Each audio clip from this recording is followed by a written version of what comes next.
తెలంగాణ కాంగ్రెస్ లో మంత్రి కొండ సురేఖ వ్యవహారం కాకరేపుతుంది. సీఎం రేవంత్ రెడ్డి లక్ష్యంగా కొండ సురేఖ కుమార్తె సుస్మిత చేసిన వ్యాఖ్యలపై చర్యలు తీసుకోవాలని కొందరు ఎమ్మెల్యేలు డిమాండ్ చేస్తున్నారు. కేబినెట్ నుంచి సురేఖను బర్తరఫ్ చేస్తారని, మంత్రి పదవి నుంచి తీసేస్తారని, ఇందుకు అధిష్టానంతో రేవంత్ సంప్రదింపులు జరుపుతున్నారని, లేదంటే ఆమెతో రాజీనామా చేయిస్తారని సీఎం వర్గం ప్రచారం చేస్తున్నారు. అయితే ఈ విషయాన్ని ఎలా డీల్ చేయాలన్న అంశంపై అధిష్టానం డైలమాలో ఉన్నట్లు తెలుస్తోంది. కొండ సురేఖ బీసీ వర్గాలకు చెందిన మహిళా మంత్రి కావడం, ఎలాంటి చర్యలు తీసుకుంటే ఏం జరుగుతుందోనని చర్చ జరుగుతుంది. రేవంత్ రెడ్డి విదేశీ పర్యటనలో ఉండగా పార్టీ సంస్థాగత వ్యవహారాల ఇన్ఛార్జ్ ఏఐసీసీ ప్రధాన కార్యదర్శి కేసీ వేణుగోపాల్ వచ్చే నెల 2 వరకు అందుబాటులో ఉండరని తెలుస్తోంది. ఈ నేపథ్యంలో ఈ ఎపిసోడ్ మరికొన్ని రోజులు ఇలాగే సాగే అవకాశాలు కనిపిస్తున్నాయి. మరోవైపు లండన్ పర్యటనలో ఉన్న సీఎం రేవంత్ రెడ్డి ఇవాళ హైదరాబాద్కు తిరిగి రానున్నారు.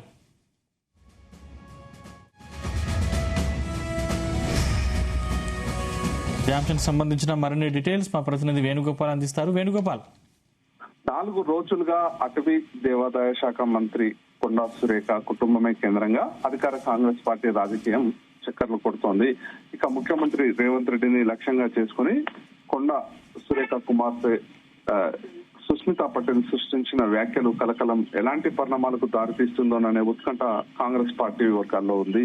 ఇక సురేఖను బర్తరఫ్ చేస్తారని, మంత్రి పదవి నుంచి తీసేస్తారని, ఇందుకు అధిష్టానంతో ముఖ్యమంత్రి రేవంత్ రెడ్డి సంప్రదింపులు జరుపుతున్నారని, లేదంటే ఆమెతో రాజీనామా చేయిస్తారని సీఎం వర్గం ప్రచారం చేస్తున్నా అసలు ఏం చేయాలనే విషయంలో మాత్రం అటు అధిష్టానం, ఇటు రాష్ట్ర పార్టీ నాయకత్వం తర్జన భర్జన పడుతున్నట్లు తెలుస్తోంది.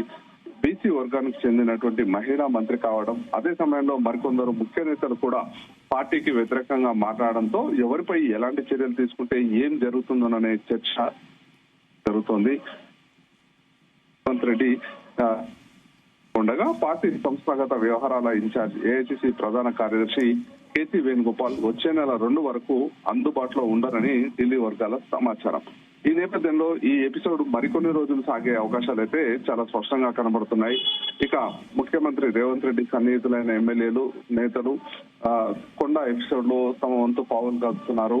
రేవంత్ సన్నిహితుడైన ఎంపీ వేం నరేందర్ రెడ్డి ఇక శనివారం డిప్యూటీ సీఎం బట్టి విక్రమార్క క్రమశిక్షణ కమిటీ చైర్మన్ మల్లు రవితో ఈ సందర్భంగా కొండా సురేఖ కుటుంబం ఎపిసోడ్ ని ఎలా ముగించాలనే దానిపైన ఎక్కువ చర్చ జరిగినట్లు తెలుస్తోంది.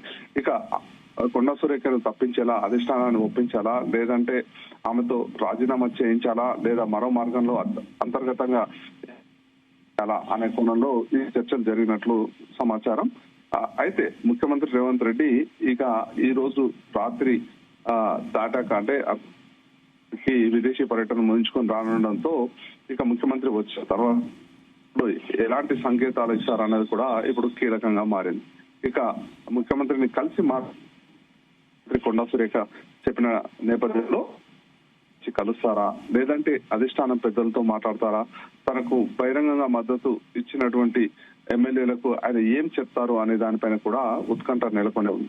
ఇక మరోవైపు ముఖ్యమంత్రి మద్దతుగా ఇప్పుడు బహిరంగంగానే మాట్లాడుతున్నటువంటి పరిస్థితి. ఇక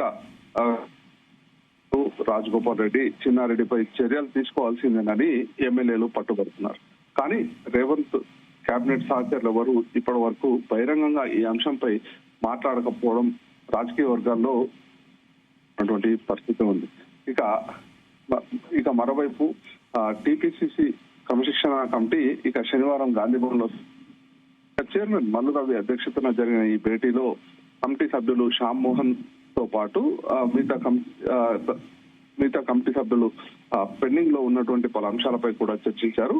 ఇక ముఖ్యమంత్రి రేవంత్ రెడ్డిని ఉద్దేశించి సుస్మితా పటేల్ మాట్లాడిన వీడియోను కూడా పరిశీలించారు.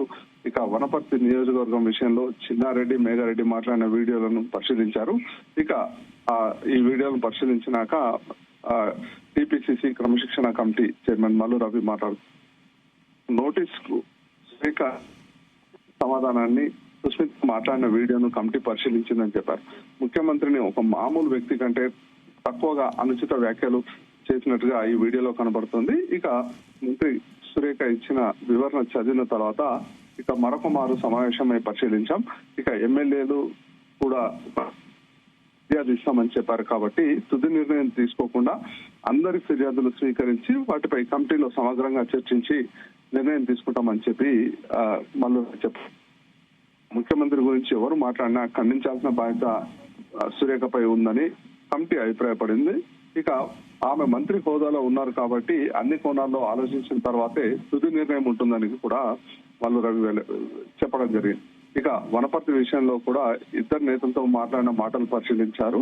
ఇక చిన్నారెడ్డి ఇచ్చిన వివరణకు ఎమ్మెల్యే ఫిర్యాదుకు తేడా ఉందని, ఇక మరొకసారి ఎమ్మెల్యేను పిలిచి వివరణ తీసుకుంటామని కూడా చెప్పడం జరిగింది. ఇక అదే సందర్భం జరిగిన పిఏసీ సమావేశం ఘటన గురించి కూడా కంది శ్రీనివాసరెడ్డి వివరణ ఇచ్చారని మాట్లాడిన తర్వాత తుది నిర్ణయం తీసుకుంటామని కూడా చెప్పడం జరిగింది. ఇక ఎల్బీ నగర్ నేత జక్కడి ప్రభాకర్ రెడ్డి సస్పెన్షన్ గురించి తప్పనిసరి పరిస్థితుల్లోనే నిర్ణయం తీసుకున్నామని కూడా చెప్పారు. ఇక మరోవైపు గజ్వేల్ నియోజకవర్గంలో వచ్చిన ఫిర్యాదులపై షోకాజ్ ఇవ్వాలని కూడా కమిటీ నిర్ణయం తీసుకుందని ఇక మల్లు రవి చెప్పడం జరిగింది. అయితే ఇక ఇదే సందర్భంలో తమకు పార్టీ నేతలెవరిపై వ్యక్తిగతంగా ప్రేమ వ్యతిరేకత ఉండవని కూడా మల్లు రవి చెప్పారు. మేము తీసుకునే ప్రతి చర్య కాంగ్రెస్ పార్టీ భవిష్యత్తు దిశలోనే ఉంటుంది. పార్టీకి నష్టం జరిగితే ప్రజలకు నష్టం జరుగుతుంది. కాబట్టి మంత్రి హోదాలో ఉన్న కొండ సురేఖ, కేబినెట్ హోదాలో ఉన్న చిన్నారెడ్డిలకు నోటీసులు ఇచ్చాం. ఇక కోమటిరెడ్డి రాజగోపాల్ రెడ్డి ప్రస్తావన ఎమ్మెల్యేల మాటల్లో వచ్చింది కానీ ఫిర్యాదు మా దగ్గరకు రాలేదు. రాజగోపాల్ రెడ్డి మాట్లాడింది నాకు తెలియంది కాదు, కానీ పద్ధతి రాలేదు.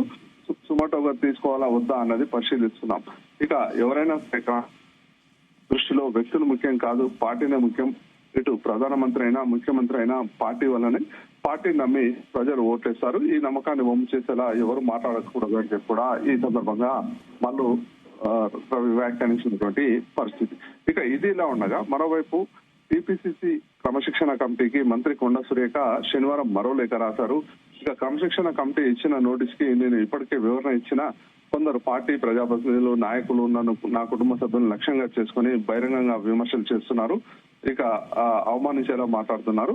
ఇక పార్టీ క్రమశిక్షణ కమిటీ విచారణ కొనసాగుతున్న సమయంలోనే నాపై బహిరంగంగా విమర్శలు చేయడం, రాజకీయ భవిష్యత్తుపై తీర్పులు ఇవ్వడం, నాపై చర్యలు తీసుకోవాలని ఇటు డిమాండ్ చేయడం ద్వారా క్రమశిక్షణ కమిటీ స్వతంత్ర నిర్ణయాన్ని ప్రభావితం చేసే ప్రయత్నం జరిగిందా అనే అంశాన్ని కూడా కమిటీ తన లేఖలో సీనియర్ బీసీ మహిళా నాయకురాలైన నాపై తీవ్ర మాటలతో సామూహిక దాడులు జరుగుతున్నప్పుడు పార్టీ నాయకత్వం మౌనం వహించడం ఆందోళన కలిగిస్తుందని చెప్పి కూడా ఆ లేఖలో చెప్పారు. ఇక పార్టీ విలువలకు విరుద్ధంగా వ్యవహరించే వారిపై పార్టీ క్రమశిక్షణ నియమావళి ప్రకారం కఠిన చర్యలు తీసుకోవాలని చెప్పి కూడా కొండా సురేఖ కోరారు. అయితే ఈ ఎపిసోడ్ల మధ్య ఇక మరిన్ని రోజుల పాటు కూడా ఇక కొండా సురేఖ వివాదం చాలా స్పష్టంగా కనబడుతుంది. మరోవైపు ముఖ్యమంత్రి ఈ రోజు అర్ధరాత్రి రావడం, మరి మంత్రి కొండా సురేఖకు ఇటు అపాయింట్మెంట్ ఇస్తారా, ఇస్తే వారిద్దరి మధ్య ఎలాంటి చర్చలు జరుగుతాయి అనేది కూడా ఇప్పుడు. అయితే మరోవైపు ఇప్పుడు ఏ నిర్ణయం తీసుకోవాలన్నా కానీ ఇక సెప్టెంబర్ 2 వరకు ఆగాల్సి వస్తుంది అనేది కూడా మరోవైపు ఒక వాదన కూడా ఉంది. ఈ నేపథ్యంలో మరి కాంగ్రెస్ పార్టీ ఈ అంశంపై ఎలా ముందుకు వెళ్తుంది అనేది కూడా ఇప్పుడు అందరూ ఆసక్తిగా ఎదురు చూస్తున్నారు. Right, thank you Venugopal.